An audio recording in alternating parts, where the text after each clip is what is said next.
생명이 싹을 틔우는 봄입니다. 말씀으로 영이 자라는 매일 말씀 묵상. 안녕하세요 성도 여러분. 5월 8일 수요일 말씀 묵상 시작하겠습니다. 오늘 함께 나눌 말씀은 열왕기상 14장 21절부터 26절까지의 말씀입니다. 1 Kings chapter 14 verse 21 to 26. 열왕기상 14장 21절부터 26절까지 함께 읽겠습니다. 솔로몬의 아들 르호보암은 유다 왕이 되었으니 르호보암이 왕위에 오를 때에 나이가 41세라. 여호와께서 자기 이름을 두시려고 이스라엘 모든 지파 가운데에서 택하신 성읍 예루살렘에서 17년 동안 다스리니라. 그의 어머니의 이름은 나아마요 암몬 사람이더라. 유다가 여호와 보시기에 악을 행하되 그의 조상들이 행한 모든 일보다 뛰어나게 하여 그 범한 죄로 여호와를 노엽게 하였으니 이는 그들도 산 위에와 모든 푸른 나무에 산당과 우상과 아세라상을 세웠음이라. 그 땅에 또 남색하는 자가 있었고 여호와께서 이스라엘 자손 앞에서 쫓아내신 국민의 모든 가증한 일을 무리가 본받아 행하였더라. 르호보암 왕 제5년에 애굽 왕 시삭이 올라와서 예루살렘을 치고 여호와의 성전의 보물과 왕궁의 보물을 모두 빼앗고 또 솔로몬이 만든 금방패를 다 빼앗은지라. 아멘.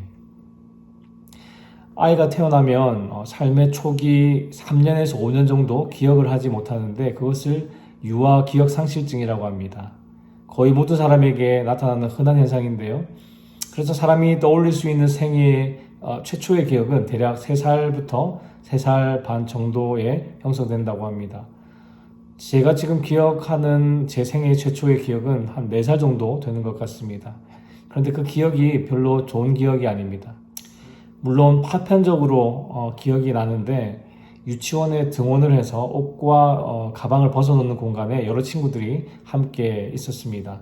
그 친구들 중 한 명이 작은 장난감 하나를 가지고 왔고 여러 친구들이 그 장난감을 함께 구경했습니다. 그때 선생님들이 아이들을 불러서 모두 나갔는데 저는 나가지 않고 그 친구의 사물함을 열어서 그 장난감을 가지고 혼자 집으로 돌아왔습니다. 그 어린 제가 어떻게 집으로 돌아왔는지는 기억이 나지 않습니다. 문을 열고 방으로 들어왔을 때 어머니가 방 안에 계셨는데 제 눈에는 아무것도 보이지 않았고 곧바로 책상 서랍을 이렇게 열고 그 안에 장난감을 이렇게 넣은 뒤에 서랍을 닫았습니다. 그것을 지켜보는 어머니는 이 장난감이 누구 거냐고 물었고 저는 아무 이름이나 그냥 말해버렸습니다. 어머니는 저를 데리고 밖으로 나가서 그 친구 집이 어디냐고 물었습니다. 제가 어떻게 알겠습니까? 그 친구 집을. 그래서 아무 곳이나 가리키면서 저기요 이렇게 가르쳤고 어머니는 그 집에 가서 문을 두드리고 이 장난감의 주인이 맞는지 이렇게 물어보았습니다. 당연히 그 집이 아니죠. 또 어머니가 그 친구 집이 어디냐고 물으면 또 제가 다른 곳을 가르치면서 저 집이라고 했고 그렇게 한 여름날 그 친구 집을 찾느라고 땀을 뻘뻘 흘리면서 동네 한 바퀴를 다 돌았습니다. 결국 저는 집으로 돌아와서 종아리를 엄청나게 맞았고 어머니도 저도 함께 울었습니다. 어머니가 저를 죽이려고 때렸겠습니까? 다시는 도둑질하지 말고 정직한 사람이 되라고 어린 아이였지만 그렇게 매를 든 것이죠. 어릴 때 이런 교육이 얼마나 중요한지 제 자신도 놀란 적이 한 번 있습니다. 초등학교 다닐 때 제가 전학을 한번 간 적이 있는데 학교에서 좀 살아남기 위해서 몇몇 친구들과 이렇게 어울리기 시작했습니다. 한날은 그 친구들과 어울려서 구멍 가게에 들어갔는데 그 친구들 모두가 아무렇지도 않게 물건을 훔치는 것이었습니다. 그 친구들과 좀 잘 어울리려면 저도 물건을 훔치고 이렇게 해야 되는데 4살 때 그 친구의 장난감을 훔친 것 때문에 어머니에게 매를 맞았던 그 기억이 제 행동을 바르게 지켜주는 것을 경험했습니다. 지금까지도 마찬가지죠. 여러분, 하나님께서 다윗에게 그의 아들 솔로몬에 대한 약속을 주셨습니다. 사무엘하 7장 14절에 보시면 나는 그에게 아버지가 되고 그는 내게 아들이 되리니 그가 만일 죄를 범하면 내가 사람의 매와 인생의 채찍으로 징계하려니와. 이 약속은 솔로몬뿐만 아니라 다윗의 후손들에 대한 약속입니다. 그래서 솔로몬에 이어 르호보암에게도 하나님은 아버지가 되시고 그는 하나님의 아들인 것이죠. 자식이 죄를 범하면 부모는 매로 징계합니다. 징계의 목적은 자식이 바른 길로 가도록 하는 것이고 자식의 유익을 위함입니다. 오늘 본문은 르호보암의 통치 전반을 요약하고 마무리하고 있는데 그의 통치를 부정적으로 평가하고 있습니다. 열왕기서의 저자는 왕들을 평가할 때 정치, 경제, 군사적 성공이 평가 기준이 아니라 여호와 보시기에 선했는지 악했는지로 평가했습니다. 가장 중요한 것은 여호와 보시기에 선했는지 여부이고 여호와께 선한 것은 다윗의 길을 따라 하나님의 율법과 규례를 준수하고 하나님 앞에 사는 것이었습니다. 그런데 여기서 좀 특이한 점은 다른 왕들은 왕만 이렇게 평가의 대상이 되는데 여기서만 유일하게 유다의 모든 백성들이 평가의 대상이 되고 있습니다. 오늘 본문 22절을 다시 한번 읽어볼까요? 22절입니다. 유다가 여호와 보시기에 악을 행하되 그의 조상들이 행한 모든 일보다 뛰어나게 하여 그 범한 죄로 여호와를 노엽게 하였으니 유다가 여호와 보시기에 악을 행하되 라고 시작하고 있습니다. 유다 왕 르호보암뿐만 아니라 유다 백성들도 여호와 보시기에 악을 행하였는데 그 정도가 조상들이 행한 모든 죄보다 훨씬 하나님을 노엽게 만들 정도였습니다. 여기서 노하다로 번역된 히브리어 동사는 카나인데요. 사실 질투하다라는 뜻을 가지고 있습니다. 그러니까 유다 백성들이 하나님 외에 다른 신들을 섬기는 것에 대해 하나님께서 강한 질투심을 느끼고 분노하셨다는 것이죠. 하나님을 노엽게 한 유다의 죄가 무엇인지 23절과 24절에 구체적으로 나와 있습니다. 함께 읽어볼까요? 이는 그들도 산 위에와 모든 푸른 나무 아래에 산당과 우상과 아세라상을 세웠음이라. 그 땅에 또 남색하는 자가 있었고 여호와께서 이스라엘 자손 앞에서 쫓아내신 국민의 모든 가증한 일을 무리가 본받아 행하였더라. 산당은 가나안 지역에 살던 이방 민족들이 바알을 섬기기 위해 산에 지어놓은 사원이었습니다. 솔로몬도 성전을 건축하기 전에는 산당에서 하나님께 제사를 드렸습니다. 성전이 건축된 이후에는 당연히 산당을 철거하고 성전에서 제사를 드려야 하는데 산당은 없어지지 않았습니다. 백성들은 계속해서 산당에서 우상 숭배를 했고 르호보암과 유다 백성은 종교 혼합주의에 오염이 되었습니다. 산당에서 우상 숭배도 하고 성전에서 하나님께 제사도 지냈다는 말이죠. 르호보암은 거기에 더해 산당에 아세라 목상을 세우는 죄까지 저질렀습니다. 여러분, 왜 르호보암과 유다 백성은 산당과 아세라 목상을 버리지 못했을까요? 여러분, 아세라는 바알의 아내이자 풍요를 가져다 준다고 여겨진 신입니다. 유다 백성들은 이방 민족들이 누리는 그 물질적인 풍요를 열렬히 갈망했기 때문에 아세라를 숭배하는 것을 멈추지 못했던 것이죠. 그리고 바알과 아세라에게 제사를 지낼 때는 성적으로 음란한 의식이 있었습니다. 24절에 보시면 남색하는 자, 즉 남창이 있었다는 것인데 이런 가증한 일들이 가나안 땅에서 아주 오래전부터 행해졌고 결국 이런 우상 숭배 때문에 하나님은 이스라엘 백성들로 하여금 가나안 땅을 정복하고 모든 가나안 민족을 멸하라고 명하셨습니다. 하나님의 심판이었던 것이죠. 그런데 그 명령에 100% 순종하지 않고 여러 민족들을 남겨두었기 때문에 결국 그들의 우상들이 유다 백성의 발목을 잡게 된 것입니다. 지금 우리가 가지고 있는 개역개정 성경에는 히브리어 전치사 하나를 번역하지 않았는데요. 그 전치사를 번역하면 그들을 위해입니다. 유다 백성들이 산당과 우상과 아세라상을 세운 이유와 목적이 그들을 위해라는 사실을 오늘 본문이 지적하고 있습니다. 오늘날에도 물질적 풍요와 안락한 삶은 사람들이 추구하는 최고의 가치입니다.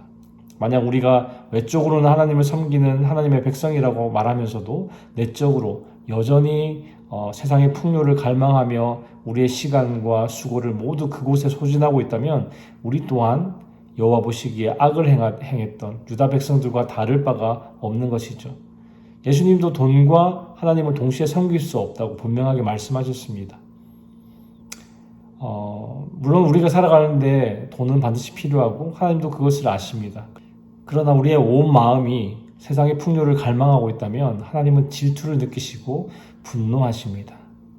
그 삶이 하나님 앞에서 올바르지 않고 우리에게 유익하지 않기 때문이죠. 하나님은 유다의 왕과 또 백성들의 부모로서 그들을 징계하셨습니다.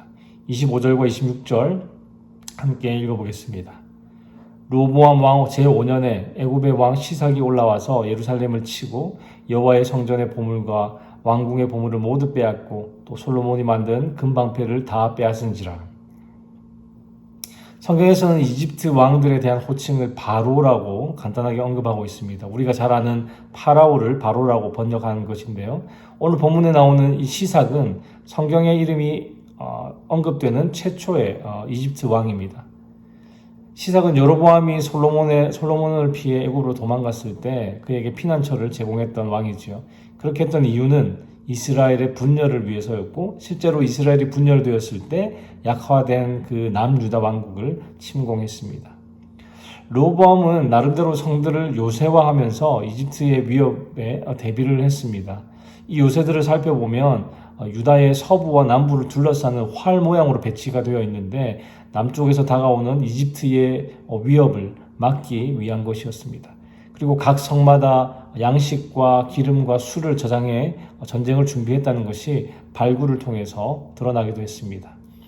오늘 본문 25절에서 26절에서는 아주 간단하게 르호보암 왕 제5년에 애굽의 왕 시삭이 올라와서 예루살렘을 치고 여호와의 성전의 보물과 왕궁의 보물을 모두 빼앗고 또 솔로몬이 만든 금방패를 다 빼앗은지라 라고 이렇게 기록하고 있죠. 그런데 역대하 12장 3절에서 4절의 말씀을 보시면 시삭의 병력이 얼마나 많았는지 상세하게 기록하고 있습니다. 그에게 병거가 1200대요. 마병이 6만 명이며 애굽에서 그와 함께 온 백성 곧 리비아와 숫과 구스 사람이 헤아릴 수 없이 많더라. 시삭이 유다의 견고한 성읍들을 빼앗고 예루살렘에 이르니. 이 막강한 군대는 르호보암의 요새화한 성읍들을 쉽게 압도하고 순식간에 유다 왕의 수도인 예루살렘 성문 밖에 이르렀습니다. 르호보암은 구원받을 가망이 전혀 없다는 것을 깨닫고 예루살렘 성문을 열었습니다. 그리고 다윗과 솔로몬이 세운 그 왕국의 보물을 시삭에게 바치면서 생명을 구걸했습니다. 그 대가로 시삭은 물러났고 예루살렘은 보존될 수가 있었죠. 여러분, 애굽의 시삭과 유다의 르호보암 이야기가 겉으로 보기에는 역사적으로 일어났던 고대 전쟁사의 일부이지만 성경은 이것이 르호보암과 유다에 대한 하나님의 징계라고 분명히 밝히고 있습니다. 하나님 외에 세상의 풍요와 부요함을 쫓아 우상을 섬겼던 이 르호보암과 유다 백성들은 나라의 모든 보물을 애굽 왕 시삭에게 빼앗겼습니다.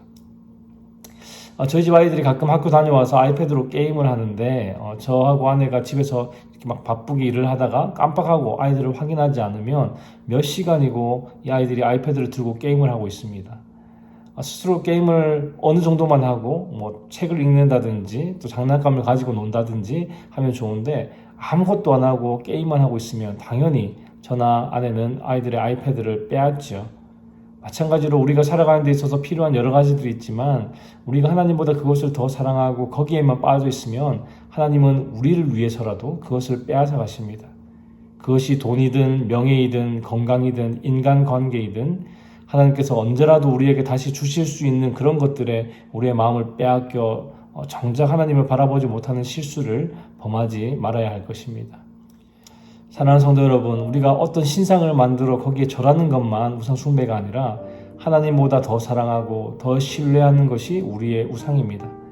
우리의 삶 가운데 하나님에 대한 사랑을 빼앗아가는 것이 있다면, 하나님보다 더 의지하는 것이 있다면 속히 정리하여 하나님 아버지의 징계가 아니라 하나님 아버지의 인정과 칭찬을 받는 저와 여러분들의 삶이 될 수 있기를 우리 주님의 이름으로 축원합니다. 기도하겠습니다. 하나님 아버지, 오늘도 말씀으로 우리를 교훈하시니 감사합니다. 주님, 우리가 이 땅 위에 살아가면서 필요한 것들이 많이 있습니다. 그런데 가끔씩 그것을 우리에게 주시는 분이 하나님이심을 잊어버리고 그것에 우리의 마음을 빼앗겨 하나님을 바라보지 못하는 실수를 저지릅니다.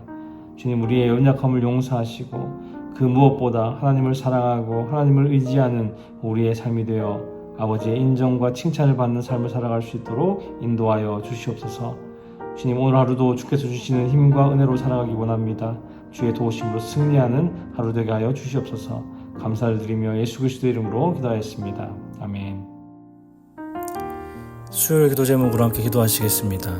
교육부 및 청년사역을 위해 기도하실 때 영아부, 유아부, 초등부, 중고등부 교회학교를 통해 어릴 때부터 아이들이 복음을 만나도록, 그리고 대학부, 청년부, EM사역을 통해 영적 부흥이 일어나도록 기도해 주시기 바랍니다. 그리고 구역 예배를 위해 기도하실 때에는 우리 구역장님들이 예배를 성령 충만함으로 인도하도록, 구역장님들이 그 섬김을 통해 각 개인이 먼저 은혜와 복을 받도록 기도해 주시기 바랍니다. 선교사님들을 위해 기도하실 때에는 네팔의 윤성철 선교사님, 터키의 하상욱 선교사님, 일본의 문일배 선교사님, 페루의 윤애경 선교사님을 위해서 기도해 주시기 바랍니다.